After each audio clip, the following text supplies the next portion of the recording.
Well, good morning, Holly Hill. This is Mr. Parker, your media specialist, and I wanted to talk a little bit about wonder and some of the great things that are going on in our readings. But this is also the start of Literacy Week, and Literacy Week is an incredible time for us as a school to celebrate reading, to celebrate books, but also to celebrate just enjoying reading and seeing what all these great books have for us. I know a lot of us were like, I just can't find something I really enjoy reading.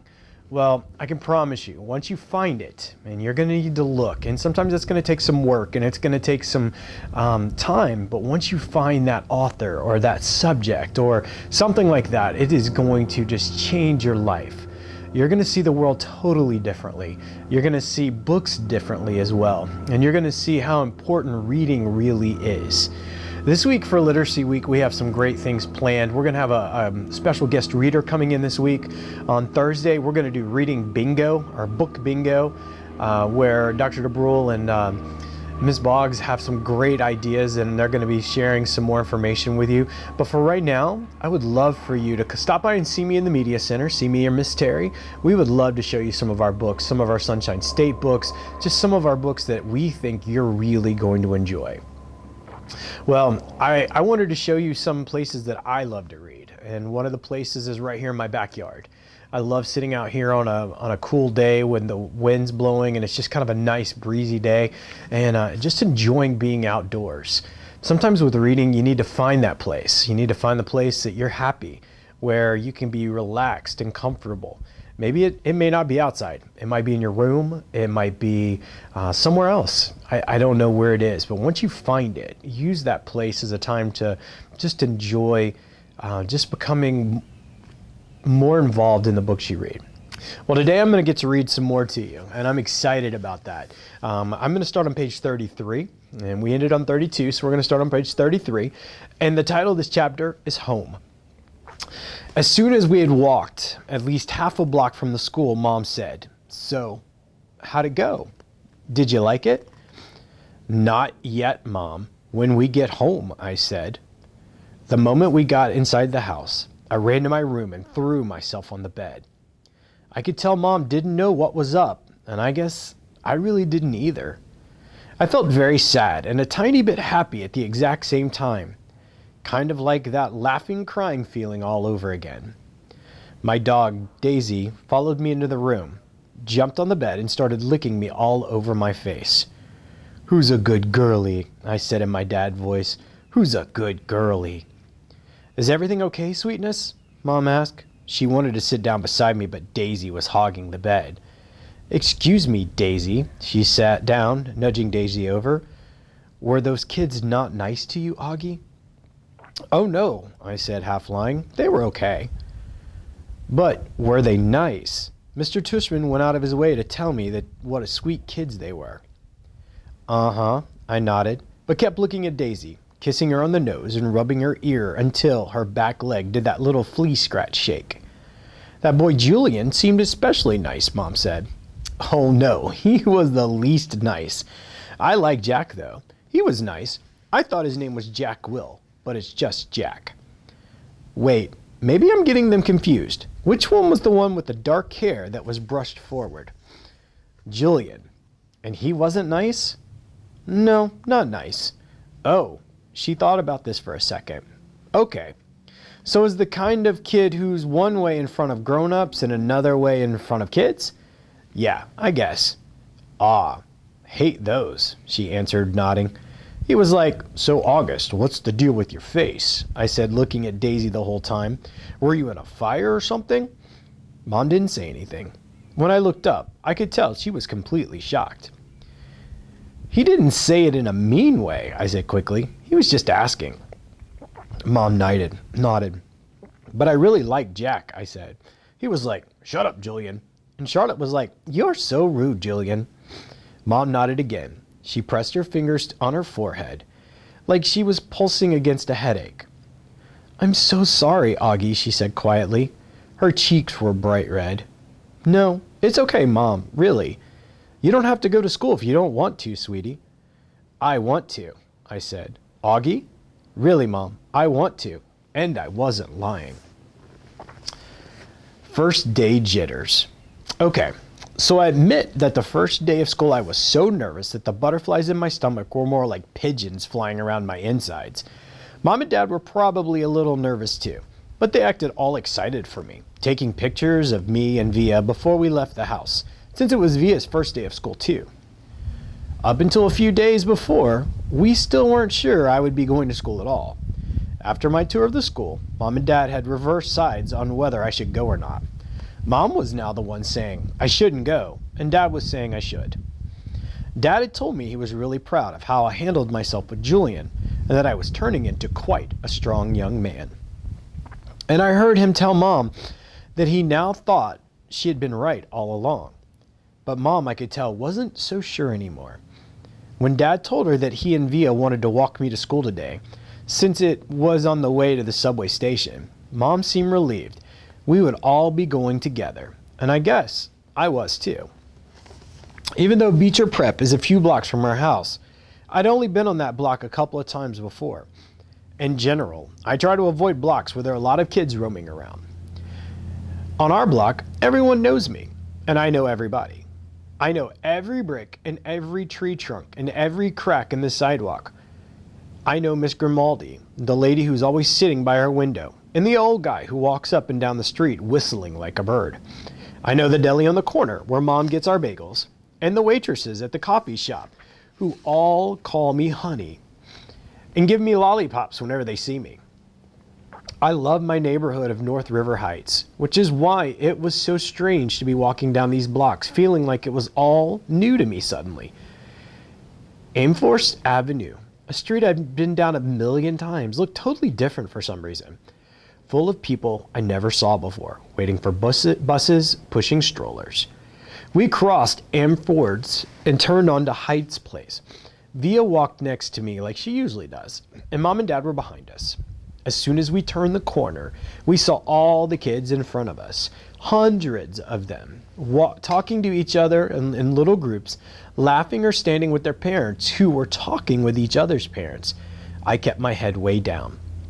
Everyone's just as nervous as you are, said Via in my ear. Just remember that this is everyone's first day of school, okay? Mr. Tushman was greeting students and parents in front of the school entrance. I have to admit, so far nothing bad had happened. I didn't catch anyone staring or even noticing me.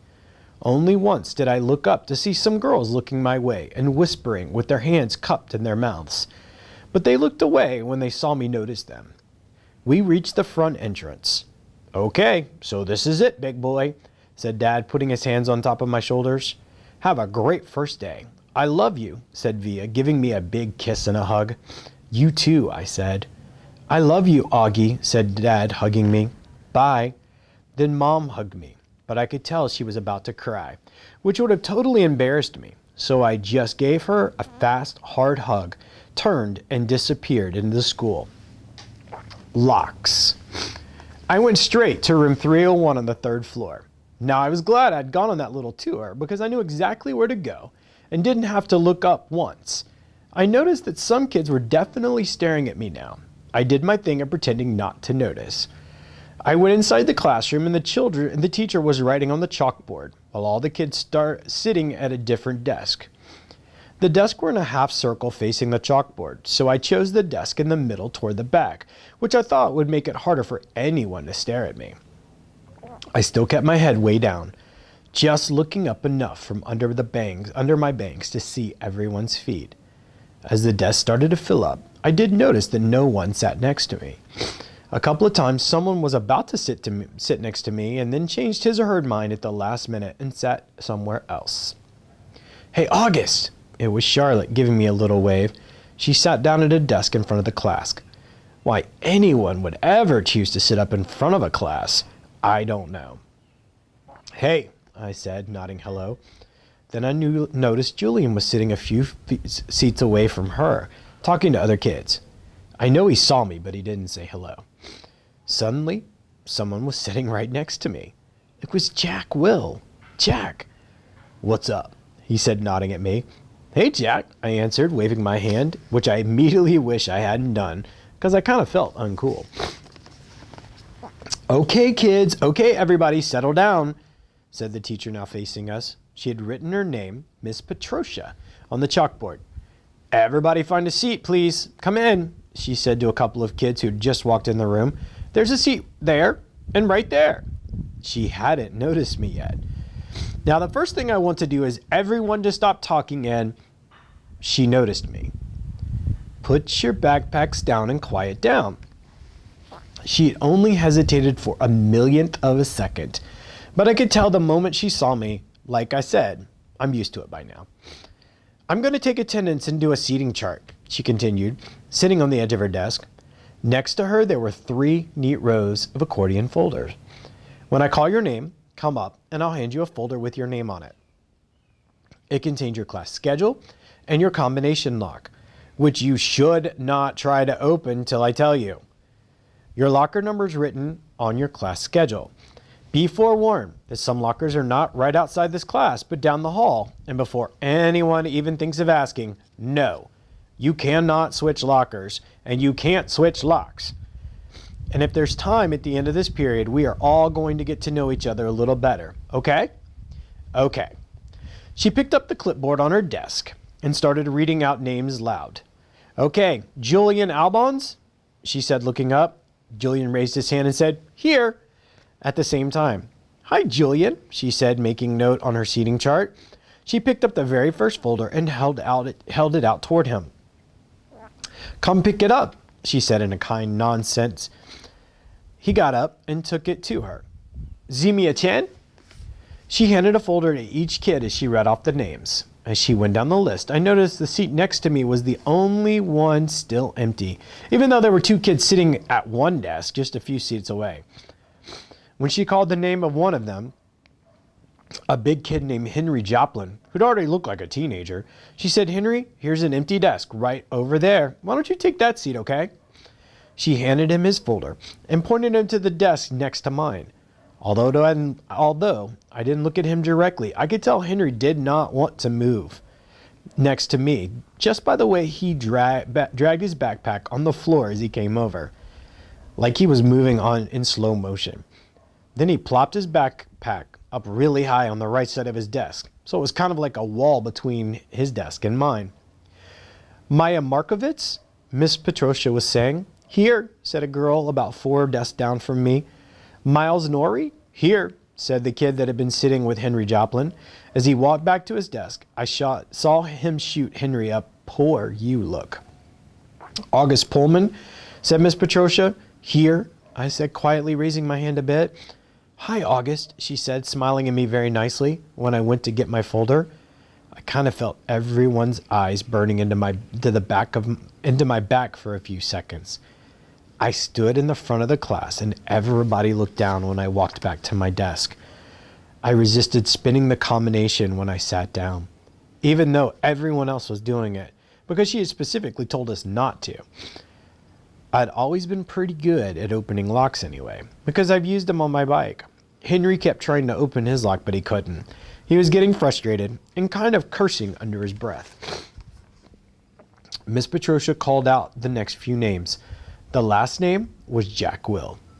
After she handed Jack his folder, she said, "Okay, so everybody write your combination down somewhere safe that you won't forget it, okay? But if you do forget, which happens at least 3.2 times per semester, Mrs. Garcia has a list of all the combination numbers. Now go ahead, take out your locks out of your folder and spend a couple of minutes practicing how to open them. Though I know some of you went ahead and did that anyway." She was looking at Henry when she said that. "And in the meanwhile, I'll tell you guys a little something about myself. And then you guys can tell me a little bit about yourselves and we'll get to know each other. Sound good?" "Good." She smiled at everyone, though I felt like she was smiling at me most. It wasn't a shiny smile like Miss Garcia's smile, but a normal smile, like she meant it. She looked very different from what I thought teachers were going to look like. I guess I thought she'd look like Miss Fowl from Jimmy Neutron, an old lady with a big bun on her top. But, in fact, she looked exactly like Mon Mothma from Star Wars Episode 4.